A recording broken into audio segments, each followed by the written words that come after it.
1940, and we're here in the Drawing Matter archive, and with me are Philippa Lewis and Niall Hobhouse, and we're going to introduce to you Philippa Lewis's book, Stories from Architecture. 25 drawings from the Drawing Matter archive, each of which Philippa has written a story. So there's a fictional story that's behind each of the drawings. And what I'd like to start by doing is asking Philippa how she came to do this. What was the idea? What brought you to this? What got you going on this very unusual project? Just kind of emphasize how unusual it is for people to treat architectural drawings as things that you can speculate about and construct fictions around. They don't do it normally. It's a very unusual thing to do. So what got you going on this? Well, I was working here in the archive, doing some data improving and so on, and always looking through all the drawings. And one day, Neil brought in this drawing. And I said, Neil, I really love that drawing, it's mad. And he said, well, write about it.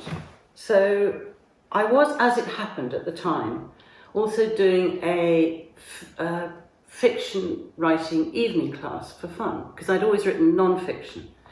And I started to write about this drawing, which is a 1950s drawing by a man called Rex Savage of a civic centre in Newcastle. And so far, so ordinary. But in the foreground are these collages of girls in summer frocks.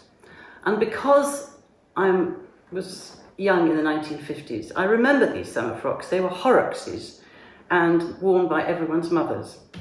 And so I wrote a story which I imagined with the architect who's called Rex Savage, and I imagined why on earth he would put these collages on the drawing, which otherwise was totally modernist with little Corbusier figures everywhere, with these maidens cavorting around in cotton in the foreground. And I just wanted to imagine the circumstances in which he would do that, which I did. It was basically someone in the office saying, your piazza looks pretty empty and dreary.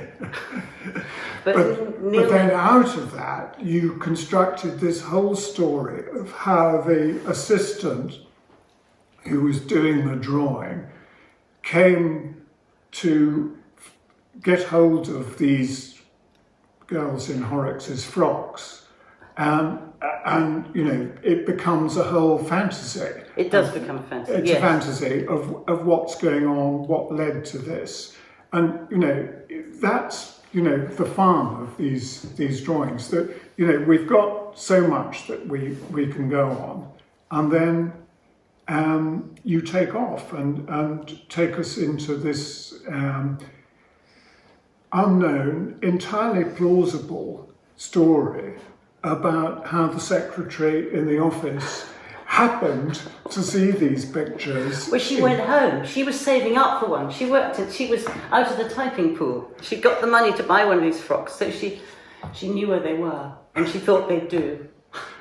I mean, part of the pleasure from our point of view of Drawing Matter is that Pippa's focus of interest was so often on drawings of this kind, which we had collected to illustrate in a way or to have an example of a particular type or moment of presentation, but about which almost inevitably we knew nothing. So the story had to be, could only be inferred, if you like.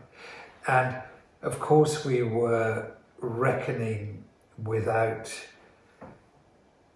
Pippa's doggedness as a researcher. I mean, that is where you invented your story and your background. It really was because you'd come up against a wall of where you pushed the research as far as the facts. And there was a funny moment in the discussions about the production of the early stages of the production of the book when we thought that we would print the fictional elements in the book in blue ink, so that people would know. But in fact, the way the book is now organised, with notes at the back which indicate what is invented and what is not, I think works much better, because one is constantly wondering what we really know and what you have inferred. Yeah. And it's really the pleasure, it's a huge pleasure to dance between fact and fiction. Yeah. No, I mean, I absolutely agree with you. I think it's really enjoyable reading this. Is just puzzling. Has she made this up? Was it really true? When one's never quite sure, you know, it alternates between, you know, things that are clearly, you know, some things, yes, we're certain about them, but then others, it's entirely uncertain. I mean, one of the things I'd like to ask you, Philippa, is how did you deal with this balance between fact and fiction? I mean, some of the drawings, like this one, we know rather little about it. There isn't very much factual information. Others, there's a lot more factual information.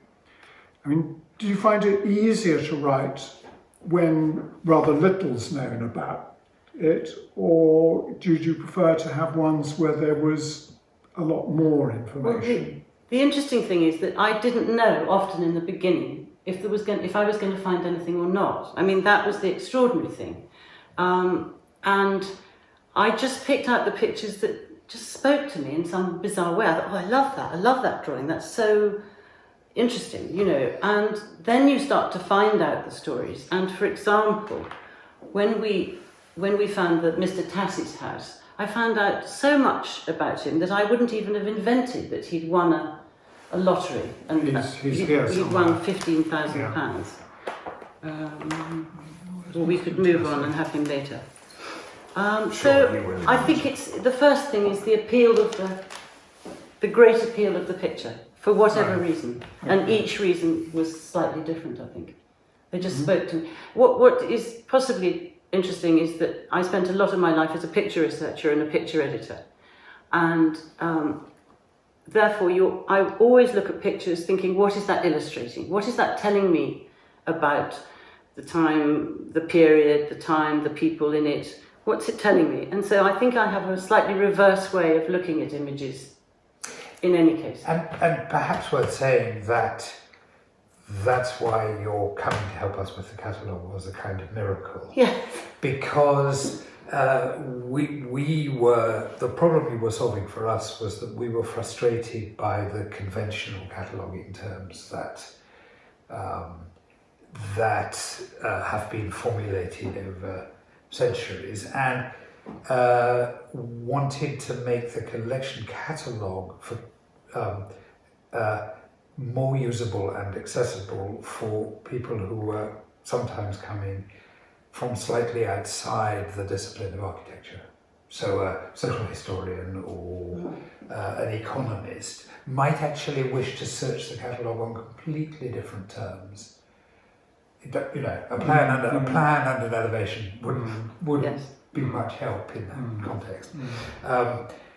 So I think to be fair, to be correct, it was Pippa's background, as she rightly says, that qualified her then. What I reckoned without was her curiosity. Yeah.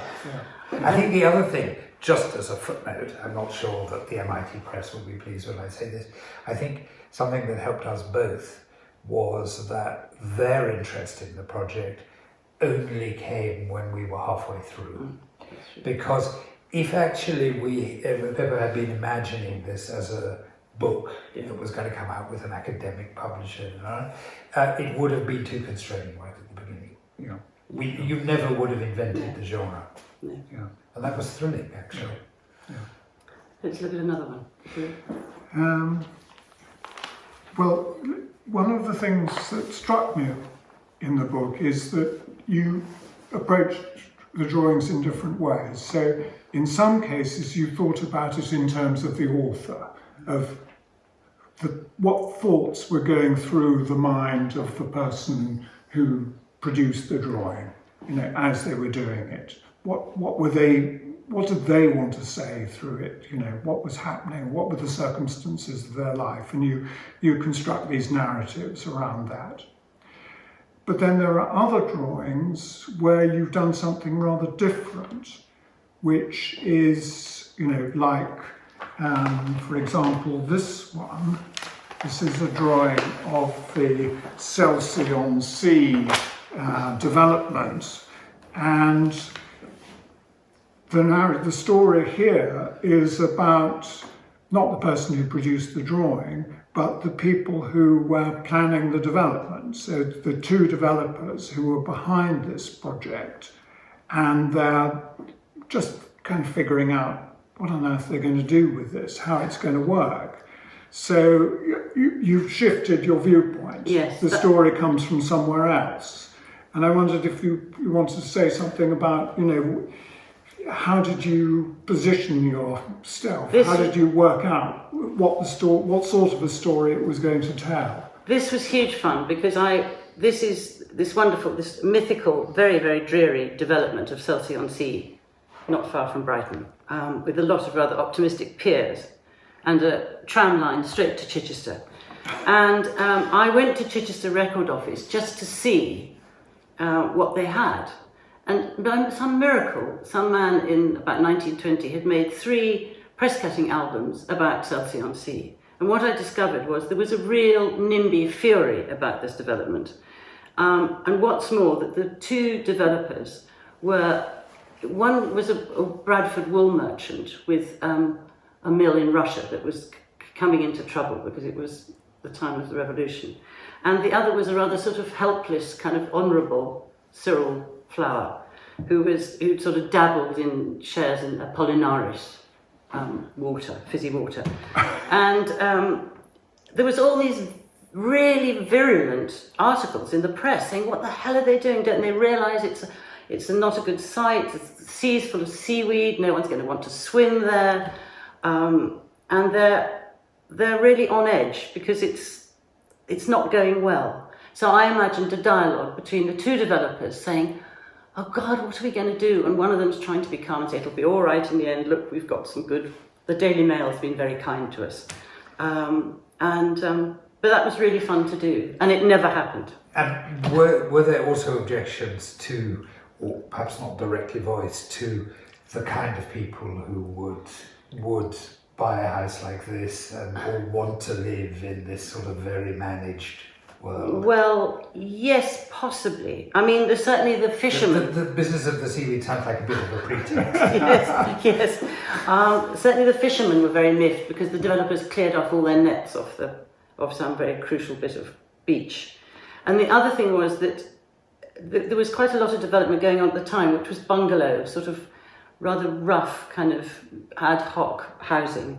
And there was a lot of fear that the people were against the bungalows, but this clearly is looking very, very gabled and vernacular and terribly suburban. I mean, it's on a grid system, which is completely weird. I mean, so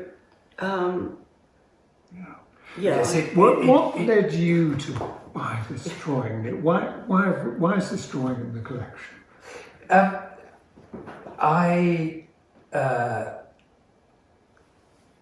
mean, at some very, very simple level, it came up in a small auction, and I saw it as illustrating what I felt was the kind of last, the decadence of the Garden City movement. Right. And I've also always, and I like these because Panbury is relatively near here and has spawned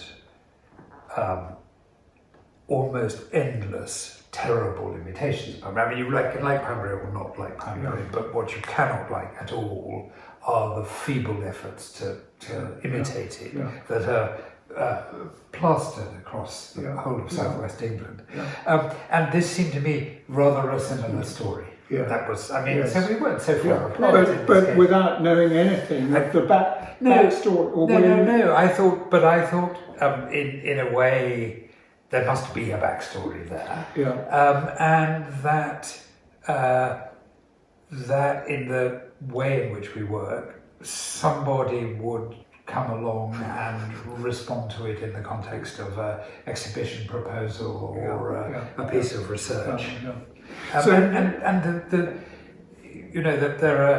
there are much more, and then we have, which made, I thought, a very nice comparison. We have a rather wonderful peach drawing of almost exactly the same date of a Argentinian meatpacking city with these railway lines that they go straight out into the sort of meat ring, and so but also to do with the coast and precisely this aerial perspective at sort of, let's guess, 300 feet, something like that.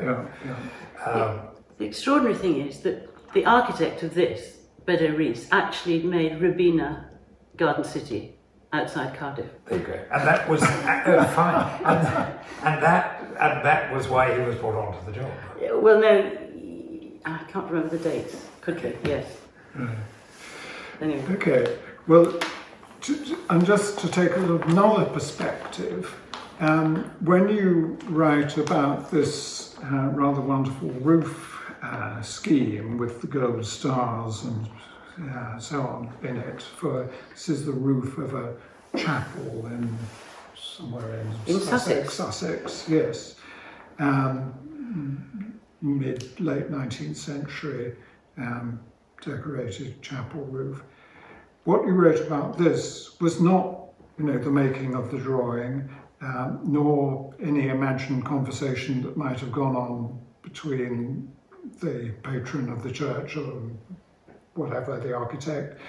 But actually what you wrote about is its afterlife. Now this is again a different kind of story. Yes.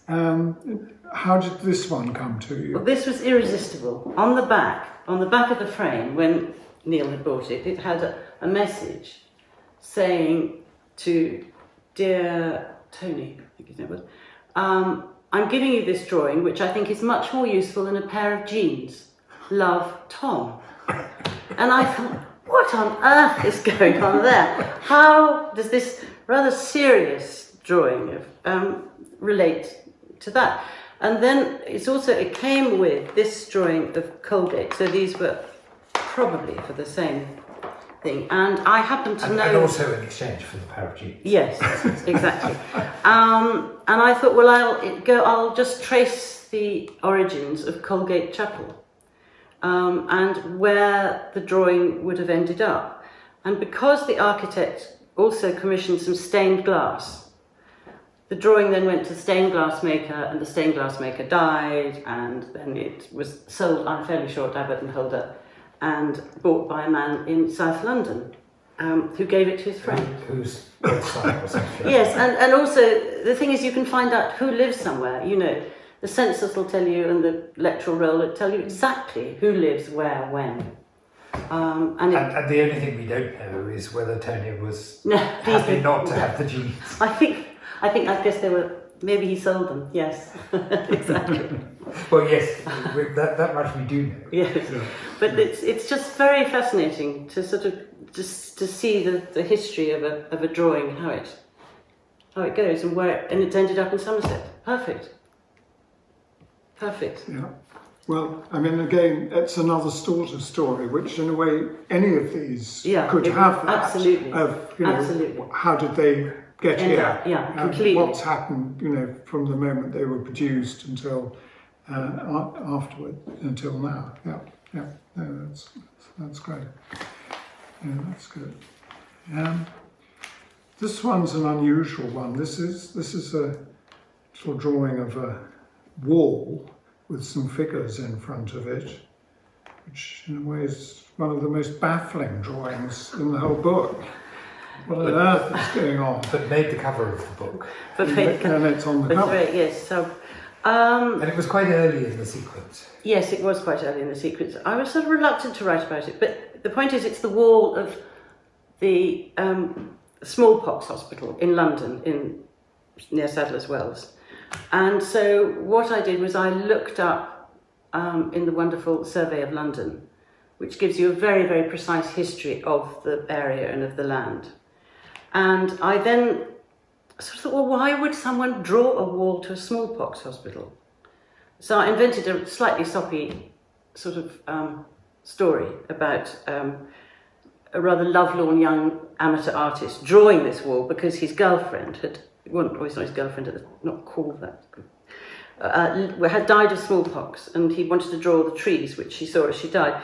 And I thought that's all a bit incredibly schmaltzy. So I got a slightly cocky muffin seller, who is this girl here, who you can hardly see. And I imagine her having a conversation with the man drawing it, saying, "What on earth are you drawing this for?" And he's asking her questions as a local girl. And so you sort of weave in some local history, you weave in the fact that all the gentry were moving up to Islington to smarter houses, and the smallpox hospital was going to go away to St Pancras. So it's a way really of just putting in local interesting history, slightly and writing it in a slightly sort of I mean, this is high fiction. high fiction. In this, High this fiction. one. Yes, and also the man who we don't know who Cook is, who Cook. Right. So he didn't go anywhere. He didn't go anywhere. Yeah. It's a name associated with Derbyshire, so I made him an amateur gentleman from Derbyshire. Yeah, yeah. But very good fun to write. Yeah, yeah. So, I mean, this, you know, your pleasure in just producing something out of nothing, Yeah, it's huge. which is Yes. is huge. It's Yeah, such good yeah, fun, yeah, yes. yeah. And also piecing things together and imagining, you know, walking down that street in 1795 or Yeah. 1797, 1796. I mean, from our point of view, of course, it's not really even an architectural I know. drawing. Though, having said that, and I was responding to it just in this case as a wonderful object, a wonderful and slightly mysterious object. Yeah. What of course has been funny since is that various other scholars and writers have picked up on it and written about really? it, and or a reproduction of it is just now in an exhibition in Bordeaux about trees and architecture. So everybody has got the bit between their teeth. Oh, interesting. And sort of co-opted it to the discourse. Yeah. Yeah. But I mean, in a way, this is what you've wanted with the collection. I'm always happy to throw something up and see what people run with it. You know, what runs with it. Who, you know, what comes out. Yes, it's more to give the drawings themselves another life. Yeah. Mm. Yeah. And, Absolutely. you know, my view has always been that they're here for, let's imagine, 20 years, and they will, in the nature of these things, end up in an institution in very, very different curatorial, in a very different curatorial context, and lovely to give them a last outing. A privilege. I think they're basking in it too. They're enjoying it too. Definitely. Yeah. Let's take this one here. That we've got drawing for House by Richard Neutra in California. So this is a proper architectural Yes, drawing. there's no issue about this one. There's no doubt about this. This is you know, a regular architectural drawing of the kind that we recognise and we're used to, and it shows the layout plan for this house at the ground floor level, and on the face of it, you know, how can you make a fiction out of this? What? Well, it's got two very, very peculiar things in it.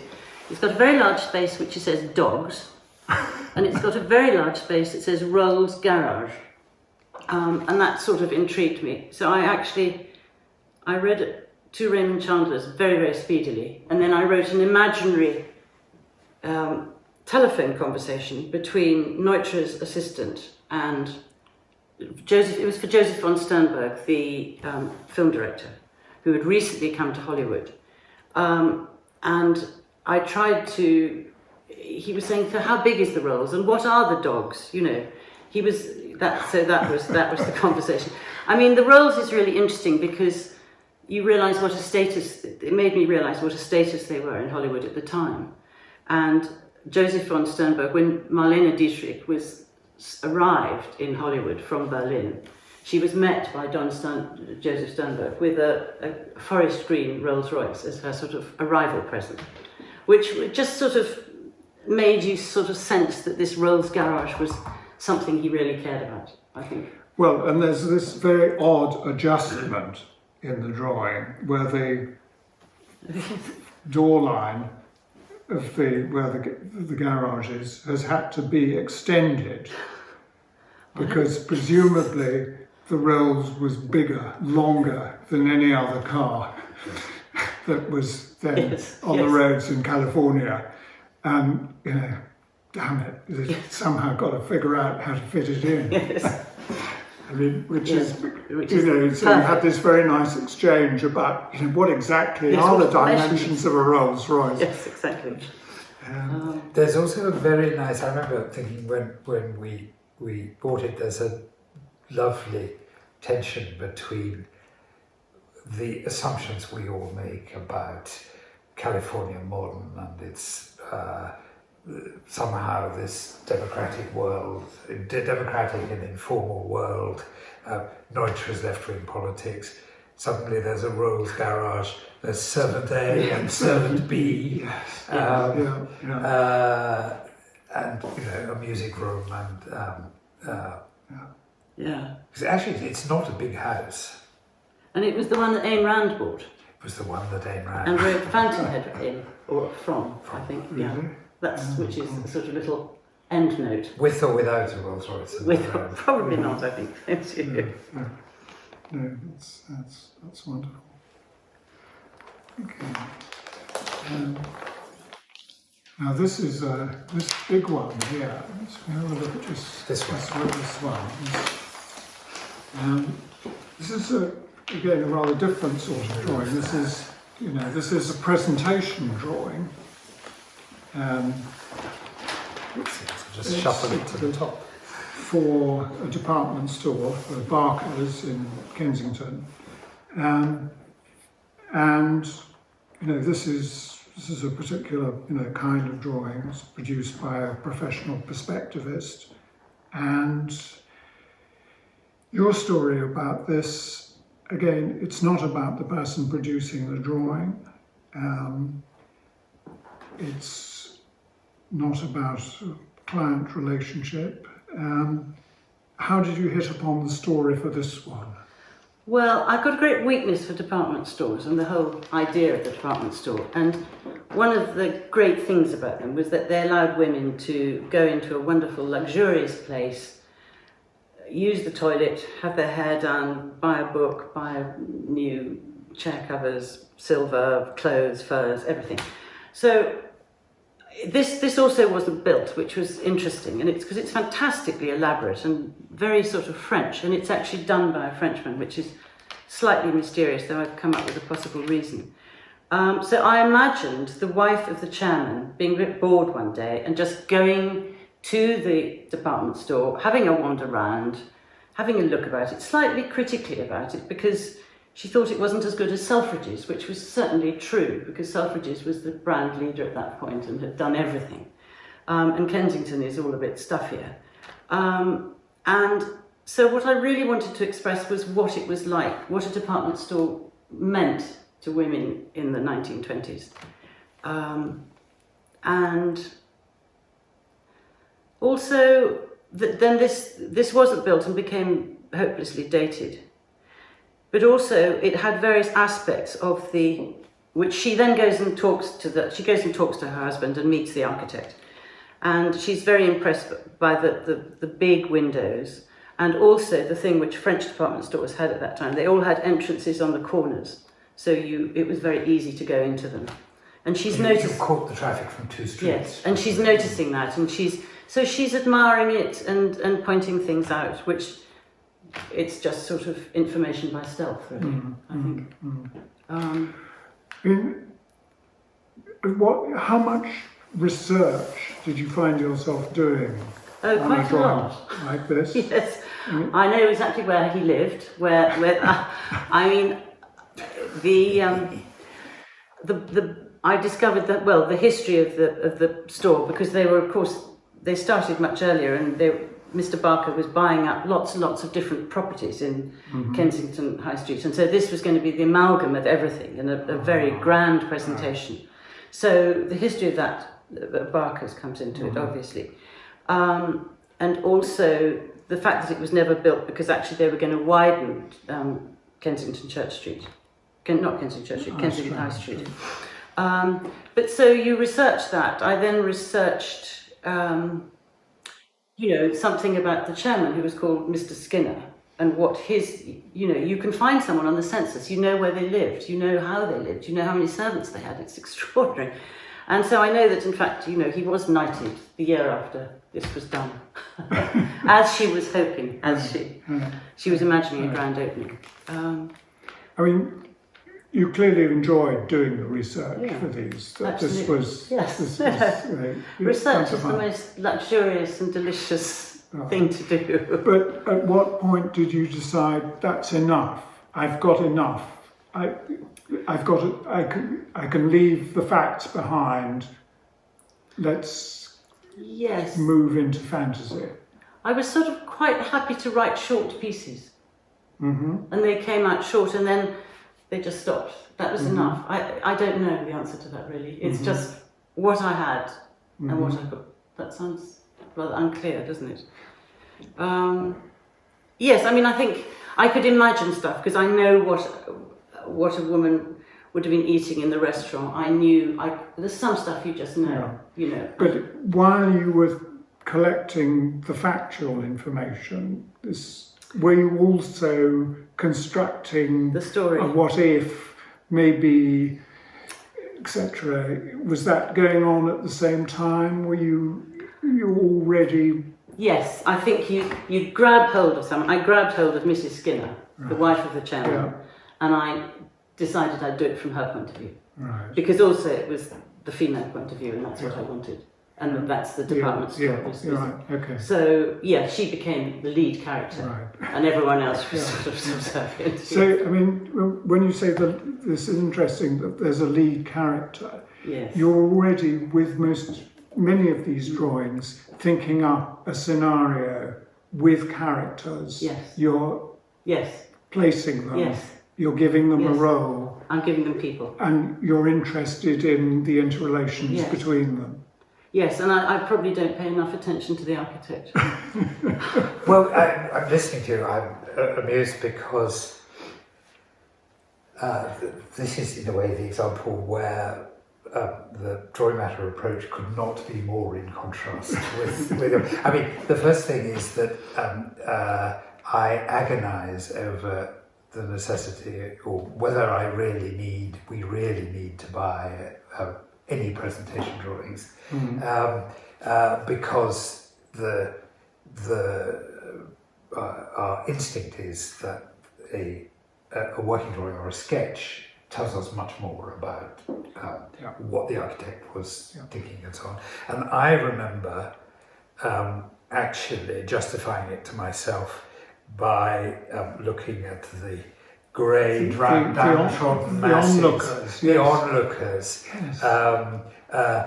amazed by the lighting, and there's a very interesting question about where the lighting is coming from in the image, which I was interested in. And then I'm also always fascinated by how the secondary buildings, the existing landscape, is treated in presentation drawings, and it often tells you very, very much more than the project itself. Here, this I think is a wonderful example of this, which is that still there? I don't even know. It looks like a sort of lodge. It looks like the lodge of a grand house, but quite possibly It was the lodge of the grand house that was on. Well, it was Kensington, goes down to Kensington Square.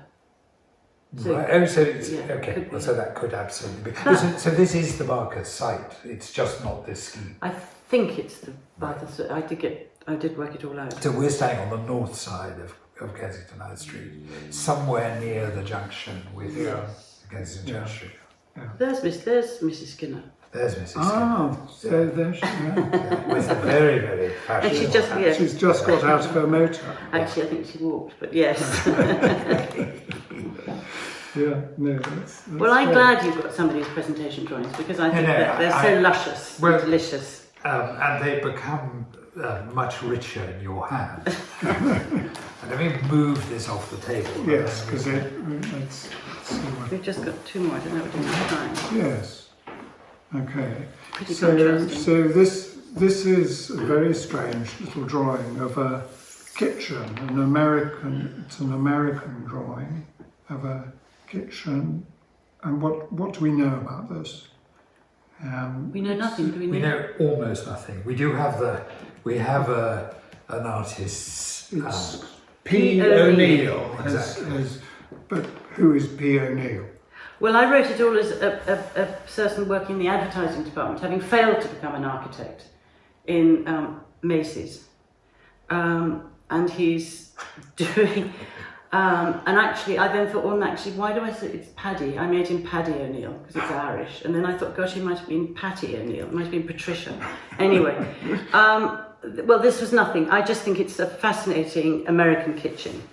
When kitchens was, everyone was beginning to they didn't have people to cook for them.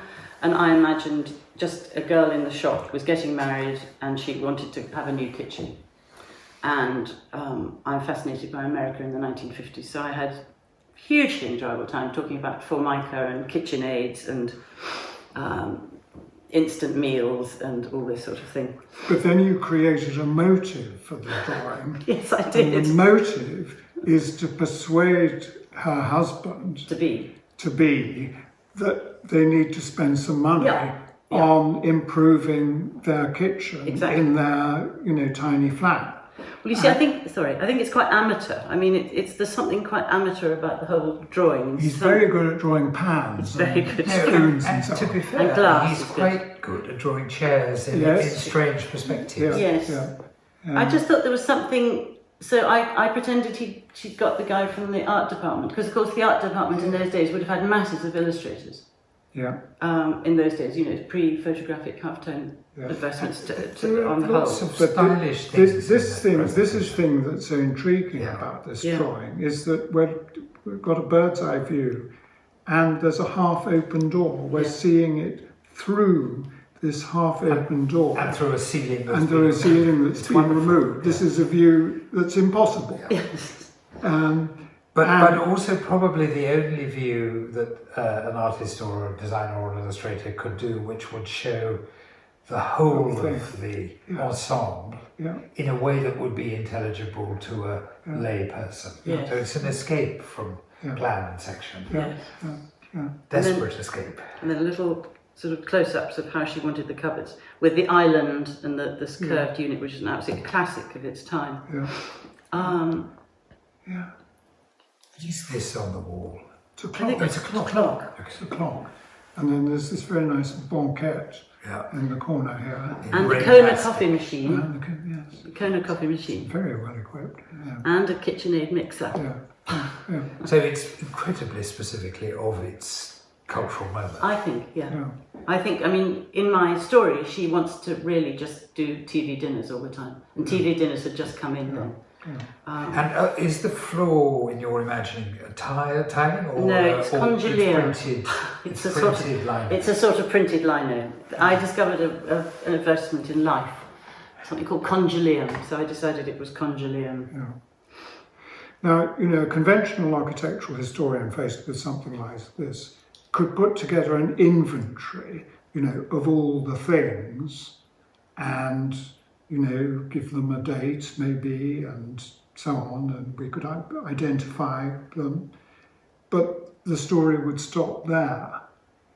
And what you've done is to animate this. You give it a life, which is the kind of fascinating, enjoyable thing about it. Is that you take off in a way where conventionally architectural history would stop and say it can't do any more. It would, it wouldn't allow itself to start to speculate about things.